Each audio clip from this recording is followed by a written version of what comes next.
The Tsavo Conservation Area is one of Kenya's most important protected areas.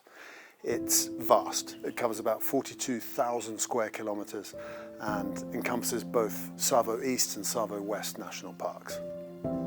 This vast landscape is home to one of Africa's largest elephant populations, but also some of its most impressive tuskers.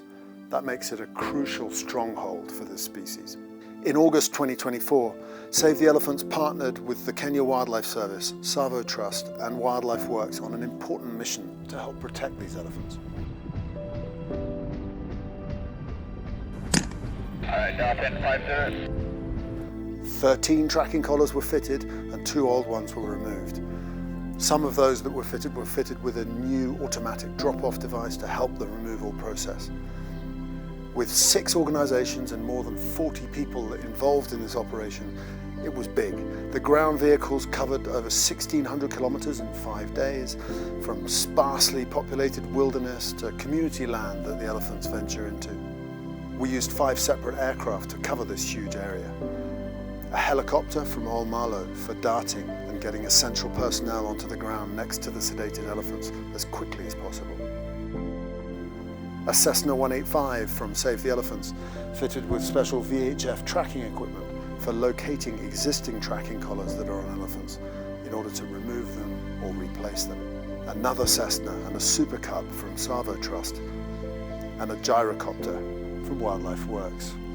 These various aircraft were used for finding elephant groups, particular individuals of interest, and crucially to provide top cover during operations, to guide in the ground teams and keep a lookout for dangerous animals.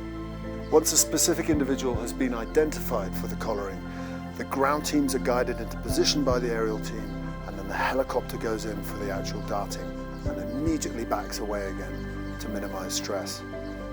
Once the dart has gone in, it takes about 7 to 10 minutes for the elephant to go to sleep. During this time, the elephant is monitored by an aircraft circling high overhead, and the ground team is directed to its location, being careful not to get too close until the elephant goes down, but being close enough to get there quickly as soon as she has. The helicopter then lands next to the sedated elephant, and the ground teams rush in, and it's all hands on deck. As the collar gets fitted or removed, the KWS vets check for any prior injuries that need treatment, while monitoring the elephant's vital signs and taking valuable blood and hair samples. All the while, the Save the Elephants ground team is collecting the biometric data.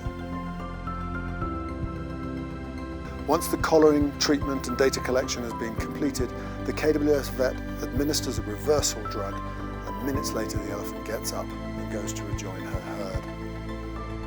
These operations are vital, but they're expensive.